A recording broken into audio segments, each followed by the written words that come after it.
Madrugada de domingo, 27 de janeiro de 2013. O Brasil inteiro acordava com a notícia de um incêndio na Boate Kiss, em Santa Maria, região central do estado do Rio Grande do Sul. 242 pessoas morreram e mais de 600 ficaram feridas no drama que marcou para sempre a história do país.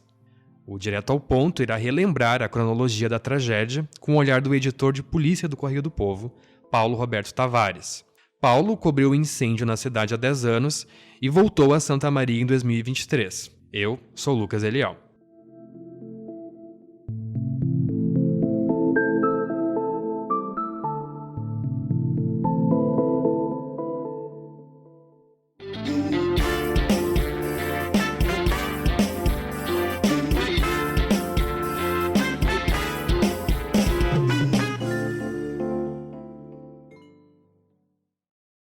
Na madrugada de 27 de janeiro, centenas de jovens se reuniram na festa universitária chamada Aglomerados. Por volta das 2 horas da manhã, durante a apresentação da banda Gurizada Fandangueira, o vocalista, Marcelo de Jesus, utilizou um artefato pirotécnico que atingiu a espuma do isolamento acústico da boate. O fogo começou no teto sobre o palco e se espalhou pela casa noturna.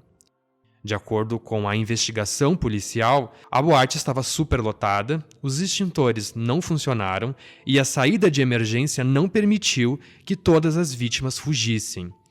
A causa da maioria das mortes foi por asfixia causada pelo gás cianeto, liberado pela espuma inflamável.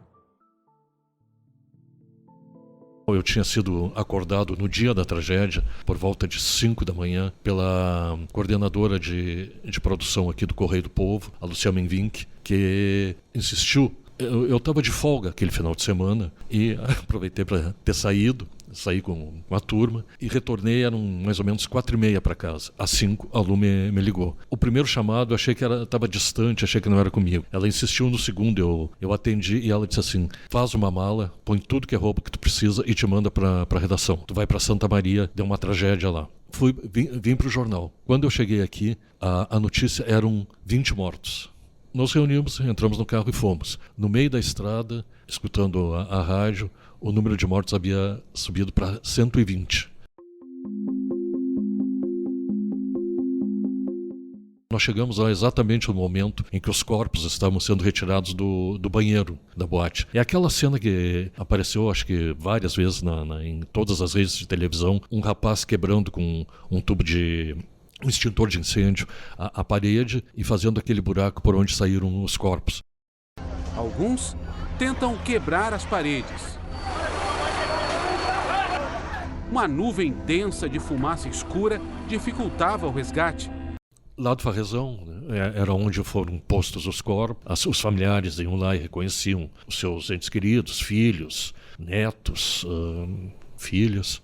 E nós ficamos lá, acho que até às 5 da tarde.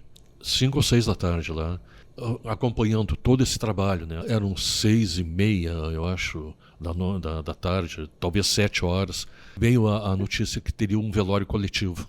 As famílias começaram a enterrar seus mortos um dia depois da tragédia. A despedida comovente aconteceu após 3 velórios coletivos durante a madrugada. E foi muito triste, sabe? Eu ter que reconhecer ele ali. E eu reconheci, né? Porque ele estava com a camisa da Kiss, ele amava essa boate. E uma coisa que chamou a atenção, Santa Maria às escuras. Parecia uma cidade fantasma. Não tinha uma luz acesa em lugar nenhum, nem a luz da rua. No hotel onde nós estávamos, tinha um pub, que foi o único lugar aberto durante todo esse tempo. Nós adotamos praticamente como para ficar ali, né? Nos reunirmos todos os finais de tarde, no início de noite. Nos reuníamos ali, conversávamos, desabafávamos, chorávamos. Isso por 2 ou 3 dias foi esse breu todo em Santa Maria. Depois, sim, gradativamente, né? Os bares foram abrindo, mas sempre com essa tristeza e muita revolta.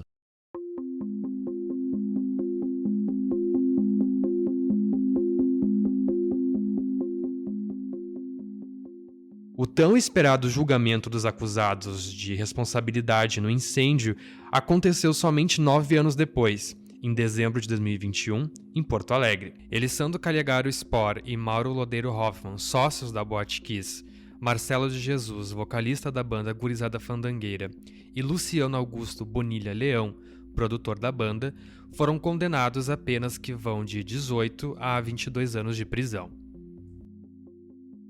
Nós fizemos a cobertura aqui no Tribunal de Justiça. Foi uma oportunidade assim, de reencontrar pessoas que eu tinha entrevistado naquela época, lá em Santa Maria, e que estavam ali pedindo justiça, querendo justiça. Diante dos jurados, o testemunho de quem esteve dentro da boate e sobreviveu. Eu fui me despedindo da minha família, dos meus amigos e pedindo perdão. Jéssica foi a Kiss na noite de 27 de janeiro de 2013 com amigos e o irmão. Ela e Vinícius, que tinha 27 anos, conseguiram sair. Ele voltou para ajudar outras pessoas. Salvou pelo menos 14 vidas, mas acabou morrendo intoxicado pela fumaça. Quando a gente tem uma educação de ajudar o próximo, a gente tenta ao máximo.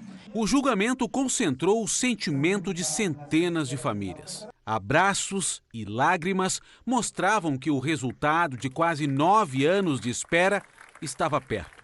Num primeiro momento, houve a condenação. Todos acharam justa. Só que tinha um habeas corpus que impediu os 4 de saírem algemados dali. Foi como um banho de água fria.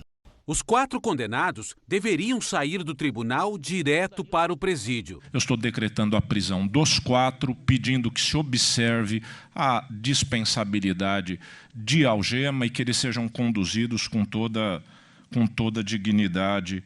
O cumprimento da pena se daria em regime fechado e deveria ser executada de imediato.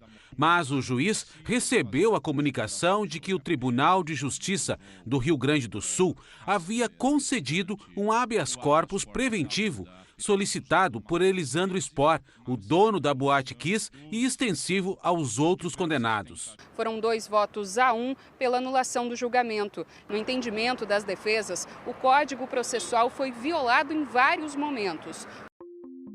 Um novo julgamento ainda não tem previsão de data.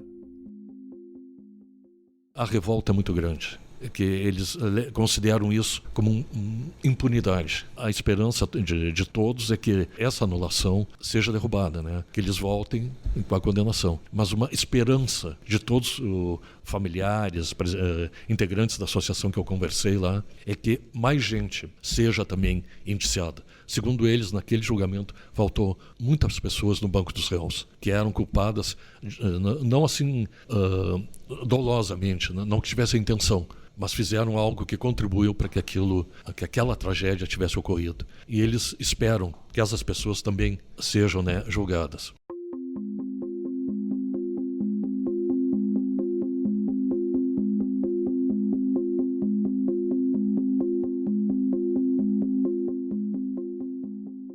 Na semana em que a tragédia completou 10 anos, Paulo Roberto Tavares retornou a Santa Maria. O editor de polícia do Correio do Povo reencontra sobreviventes e familiares que perderam seus entes queridos no incêndio. Delvani Rosso, que morava no município de Manoel Viana, havia sido convidado para passar o final de semana em Santa Maria, junto com seu irmão e amigos. Acompanhado de mais 7 pessoas, ele tinha intenção de ir à casa noturna Absinto, mas naquele dia ela estava fechada. A opção foi a Boate Kiss. Delvani sobreviveu, mas 2 de seus amigos morreram por decorrência da inalação da fumaça. Com queimaduras nos braços, 45%, e daí todas as costas, que parelho assim. Eu acredito que tenha caído assim, uma placa inteira em cima de mim, porque pegou parelho, sabe? Pegou em cheio assim, a queimadura é uma só. E aí na calça, a calça protegeu, então tem uma linha assim. E nos braços também, aqui a camisa estava dobrada e aí não queimou. Hoje ele leva uma vida normal, só que o médico falou para ele que o pulmão dele hoje seria de uma pessoa que teria fumado por 20 anos. devido ao gás que a espuma soltou na hora do incêndio lá na Kiss. Perguntei para ele sobre isso, do julgamento e tudo mais. A resposta dele foi que ele fez muita análise, se voltou muito a Deus para se autoconhecer. O que ele faz é o seguinte: o que ele não tem poder de mudar, ele não se estressa, não faz nada, deixa rolar, que é o melhor que tem.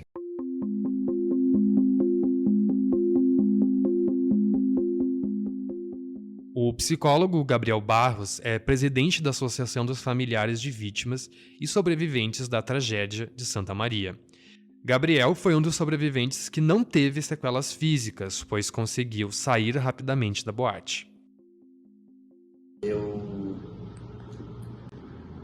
estava na área do pub, que era chamada, que era aquela área direita, que não era a região do palco, era o inverso do palco. Na frente de uma mesa, tipo uma mesa de DJ que tinha ali, só que não tinha DJ ali naquela noite, né? Era uma mesa vazia porque o DJ estava na região do palco, lá na frente. Estava ali com 2 amigos nesse momento, era eu e mais 4, mas no momento que começou tudo era eu e mais 2. E a música parou, as cabeças viraram para o mesmo lugar, foram virando assim as cabeças, sabe, olhando para o mesmo lugar, e foi quando veio um telefone sem fio, sabe, falando que era briga até mim. Eu escutei assim, quando eu escutei eu falei para os guris que estavam comigo, acho que é briga. E andei uns 2, 3 passos até a esquina daquela parede luminosa que tinha, que era onde eu conseguia ver para onde as pessoas estavam olhando.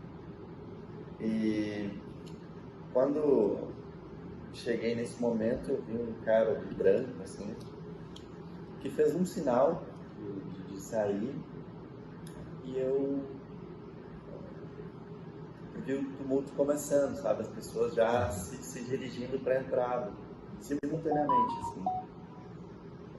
E nisso abriu um vão entre a multidão, um vizinho, assim, que eu me coloquei no meio, e fui. Eu dei alguns passos até a primeira esquina, assim, passando um pouquinho da primeira esquina do bar, assim, em relação a onde eu estava.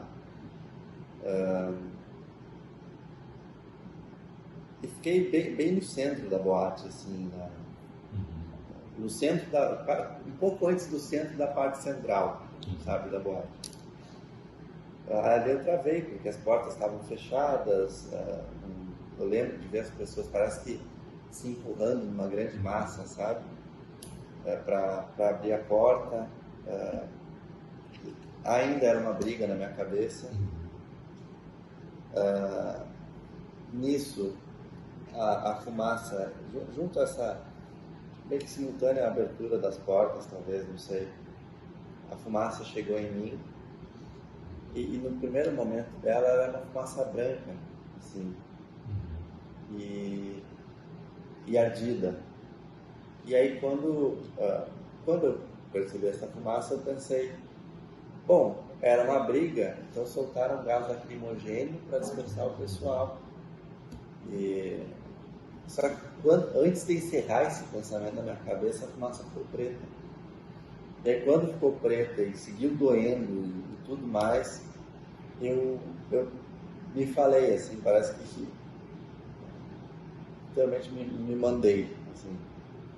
Eu falei, bom, isso daqui é um incêndio, eu vou botar a camiseta na frente da boca e do nariz, vou tentar não respirar, fingir que estou mergulhando, e não vou gritar porque já tem gente gritando e eu vou precisar desse ar.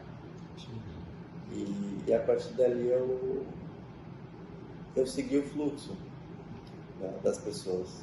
Eu sabia que eu tinha entrado por ali na boate, então fui nesse caminho, só que eu só estava preocupado em não cair. Eu estava tentando me equilibrar nas pessoas, assim, me apoiando nelas, e só não cair também porque eu estava esmagado.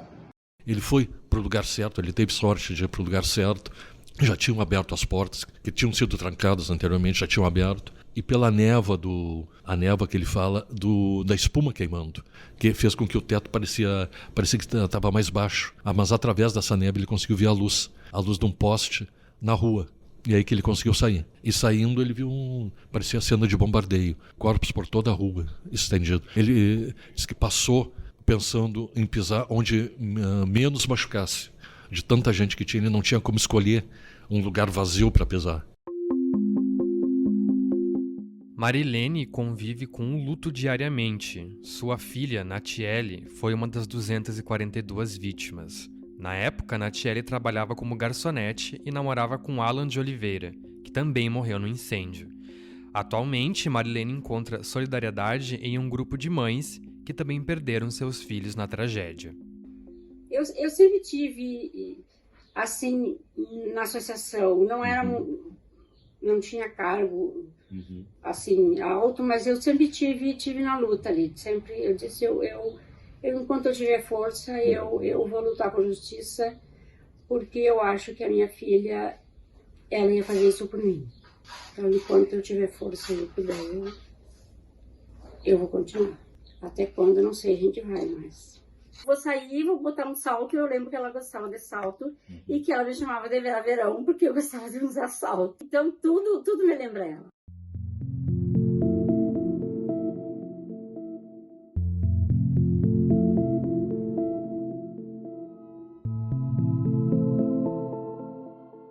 Essa minha ida a Santa Maria, 10 anos depois da tragédia, deu para perceber que cada um na cidade administra a sua dor de uma maneira. Conforme pode, vai levando a vida. Para que essa pessoa resista ainda a essa dor que eles lá é constante. E não tem como não ser, né? Então, as pessoas estão levando a vida, mas mesmo assim sentem a dor e continuam ainda tentando superar isso. Superar não, mas pelo menos amenizar essa dor. E também a esperança de que seja revertida a anulação do julgamento. O Direto ao Ponto sobre a Boate Kiss vai chegando ao fim. Você pode conferir outros episódios do podcast no site do jornal, no YouTube ou no seu aplicativo de streaming favorito. Toda semana você também pode receber pelo e-mail uma newsletter com os principais podcasts feitos pela nossa equipe. Esse Direto ao Ponto teve a participação de Mariana Neck na produção e edição, Lisiane Mosman na coordenação e produção, Márcio Gomes também na coordenação, eu, Lucas Eliel, na locução, Matheus Santos e Matheus Olles na assistência e Paulo Roberto Tavares na reportagem. Esse podcast utilizou áudios da Record TV e AFP.